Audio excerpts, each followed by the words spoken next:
L'univers fictif de Dragon Ball est régi par les dieux de la création, les Kaioshin, et les dieux de la destruction, les Akaishin. Le rôle des Kaioshin est de créer des planètes et des civilisations et de les guider au mieux vers leur salut. Dans l'éventualité où une civilisation serait jugée décadente de par leurs actes et comportements, les Kaioshin doivent tenter au maximum de les remettre dans le droit chemin. Si jamais rien n'y fait, ils doivent passer la main au dieu de la destruction qui sera seul juge de détruire ou non les fauteurs de troubles. Le rôle des Akaishin est de maintenir un certain équilibre dans l'univers, entre le bien et le mal. De par leur fonction de dieu de la destruction, ils se doivent d'être forts, très forts, pour recadrer et détruire ceux qui ont semé la discorde. De facto, la mission première des Akaishin est de protéger l'univers. Voilà pourquoi ils se doivent d'être l'entité la plus puissante de l'univers. Néanmoins, à force d'entraînement et de bataille, certains mortels ont pu hisser leur niveau de puissance à un tel point qu'ils ont atteint le niveau des dieux de la destruction. Actuellement, ils sont au nombre de 7, et c'est ce que je me propose de vous présenter aujourd'hui. Allez, c'est parti. Jiren, le gris, le Migate no Shovui, le champion de l'univers 11. Avant le tournoi du pouvoir, Whis avait annoncé la couleur. Il existe un univers où vit un mortel plus fort que son dieu de la destruction. Lors du combat de gala entre Son Goku et Toppo, Toppo l'emporte face à Goku et SSJ Blue. Il lui révèle qu'il n'est pas l'être le plus puissant de son univers, mais il s'agit d'un certain Jiren.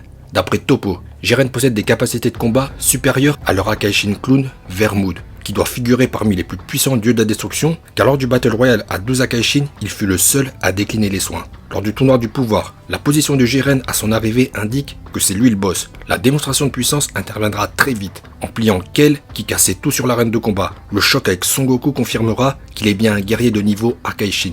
Ainsi, Goku tentera le tout pour le tout avec un Genkidama alimenté par ses amis, mais rien n'y fait. En un clin d'œil, Jiren fait sauter le Genkidama qui pulvérise Goku. Après l'éveil des signes de l'Ultra Instinct, Jiren va esquiver la première frappe de Goku. Alors que dans 100% des cas, lorsqu'un perso débloque un power-up, il prend l'avantage sur son adversaire, mais là non. Après un semblant d'équilibre dans ce match, Goku perd l'Ultra Instinct et sera envoyé au tapis. Tout comme Hit l'assassin chauve de l'univers 6, après le power-up de Vegeta avec le SSJ Blue Evolution et Goku SSJ Blue Kaioken, rien n'y fait, Jiren résiste à tout. Et ce n'est que face à l'ultime power-up de Kakaroto que Jiren sera dominé, l'Ultra Instinct maîtrisé. Une forme très difficile à atteindre, même pour un Akaishin. Et là oui, Jiren sera vaincu, mais respect tout de même, car il aura tenu le coup super longtemps, et ce fut une véritable pitance pour parvenir à l'éjecter de la surface de combat. Sa prestation confirme qu'il est bel et bien un mortel de niveau Akaishin. La défaite honorable de Jiren nous amène au numéro 2, le deuxième mortel de niveau dieu de la destruction, et sans surprise, Son Goku. Le héros de l'univers 7, Saiyan au potentiel de combat désespéré, Goku de son nom de naissance Kakaroto sera envoyé dans un coin paumé de la galaxie, la Terre. Et voici le point de départ de l'histoire de Dragon Ball. D'un caractère pur et enjoué, Goku est passionné par les arts martiaux et excité à l'idée d'affronter des adversaires de plus en plus puissants. Il eut de nombreux maîtres. Au fil du temps, jonché de confrontations d'anthologie, d'entraînements tous plus durs les uns que les autres, Goku parviendra au sommet de son art avec le Super Saiyan qui lui permettra de vaincre l'empereur de l'univers, Freezer.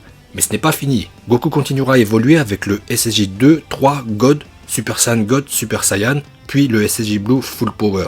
Même si cette forme n'existe que dans le manga, dans l'anime on a le SSJ Blue Kaioken. Pourtant, Goku aussi puissant soit-il, n'est toujours pas au sommet de son art. Il reste une marche à franchir. Il s'agit de l'Ultra Instinct maîtrisé, forme atteinte lors du choc face à Jiren, et là oui, les dieux de la destruction ne se sont pas trompés en se levant à l'unisson pour admirer une forme où les muscles agissent indépendamment de l'esprit, le Kansei Migate no Gokui. Face au bouc chauve Moro, Goku rééditera l'exploit avec cerise sur le gâteau, un Susanoo. Oui, c'est assez drôle, mais on dirait vraiment un Susanoo. Après l'arc Moro, les choses s'éclaircissent. L'Ultra Instinct est le style de combat des anges. L'Ultra Instinct est l'excellence dans les arts martiaux. Ainsi, dans l'Ultra Instinct, il y a plusieurs niveaux dans l'excellence. Ça pourrait paraître difficile à imaginer, pourtant concrètement, non. C'est même très clair. L'Ultra Instinct de Goku est inférieur à celui de Merus, qui est inférieur à celui de Whis, lui-même inférieur à celui du Daishinkan. Pour le moment, Goku n'a fait qu'imiter Whis, mais dans l'arc Granola, Goku va trouver son propre Ultra Instinct. Le vrai Ultra Instinct, ou en VO, Shin Migate no Gokui. Et on enchaîne avec le troisième mortel de niveau Akaishin, il s'agit de Broly, le Super Saiyan Berserker. Lorsque le chauve a détruit la planète Vegeta, juste un peu avant, Broly et son père ont été envoyés aux confins de la galaxie sur l'astéroïde Vampa. La raison est la suivante. Bébé, la puissance de Broly était telle qu'elle faisait de l'ombre au prince Vegeta, 4ème du nom. Inacceptable pour le roi Vegeta en place, qui va envoyer Broly en exil. 40 ans après, Le chauve retrouve Broly et le ramène sur Terre pour qu'une embrouille entre Saiyans éclate et qu'il se retrouve seul maître de l'univers. Enfin que ni Goku ou Vegeta puissent contrecarrer ses plans de domination. Pourtant le niveau de Broly semble décevant, du moins au début, et Vegeta parvient à le gérer aisément. Mais il y a quelque chose qui cloche. Le niveau de combat de Broly se hausse en cours de fight, à une vitesse ahurissante. Très vite Vegeta est débordé. Contraint de passer en Super Saiyan puis en SSJ God, Broly enchaîne les power-up à un rythme effréné. Cette patate de Vegeta prouve que Broly a atteint un niveau de puissance à prendre très au sérieux. Le chaos brutal de Son Goku le confirmera. En SSJ Blue, le combat semble équilibré, jusqu'au moment où Freezer va donner un coup de pouce à Broly en tuant son père, ce qui va faire exploser la colère du Saiyan exilé qui passe en Super Saiyan.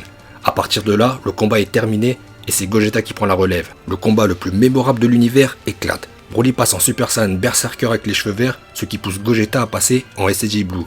Bon, Broly sera vaincu, mais respect tout de même. Comme vous savez, la fusion multiplie les puissances, et le fait que Broly soit parvenu à tenir tête à Gogeta Blue est tout simplement énorme. D'après Son Goku, Broly est peut-être plus fort que Beerus, c'est ce qu'il dira à la fin du film.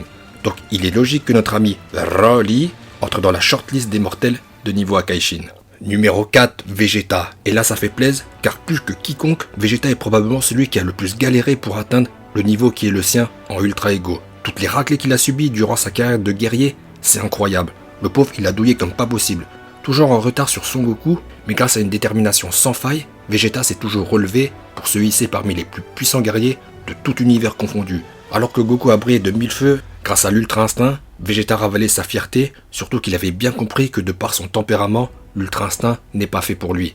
Ainsi, son Akaishin Beerus le prendra sous son aile et lui enseignera le style de combat des Akaishin, la destruction. Face à Granola puis Gaz, qui ont fait le souhait de devenir les êtres les plus puissants de l'univers, Vegeta dévoile les fruits de son entraînement, l'Ultra Ego. Avec une musculature taillée dans la pierre, pas de sourcils et l'aura des dieux de la destruction. Vegeta a trouvé son propre style de combat, un style agressif, où plus il encaisse des coups, plus il devient puissant. Bon, il y a bien une limite, faut pas abuser quand même, car que ce soit face à Granola ou Gaz, Vegeta sera vaincu. Mais il a tenu la dragée haute et nous a prouvé qu'il est désormais de niveau Akaishin.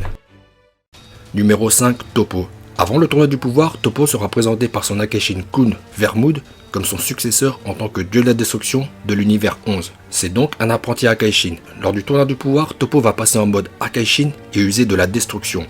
Celui qui va trinquer, Freezer, qui va se prendre des boules de Hakai d'une puissance phénoménale. D'une telle puissance que l'arène de combat construite par le Daishinkan avec du Kachin renforcé sera brisée en deux. Par la suite, Toppo sera éjecté par Vegeta, mais bon voilà, on trouve toujours plus fort que soi.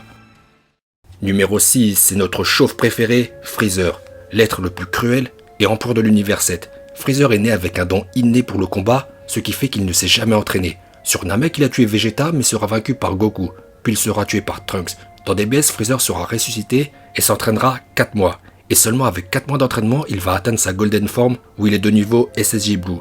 Par contre, il sera de nouveau tué, cette fois par Son Goku.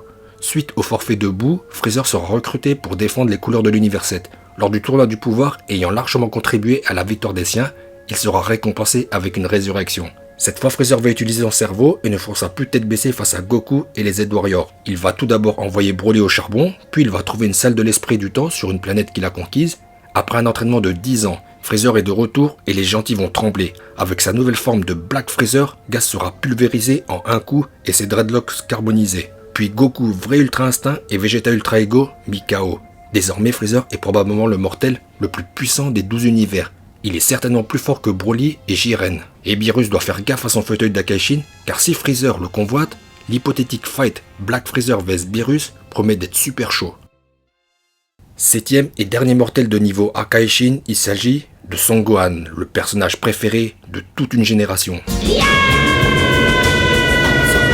Gohan avec sa forme récemment acquise, Gohan Beast avec les cheveux argentés et des yeux rouges. Gohan, c'est un des plus grands potentiels de l'univers de Dragon Ball.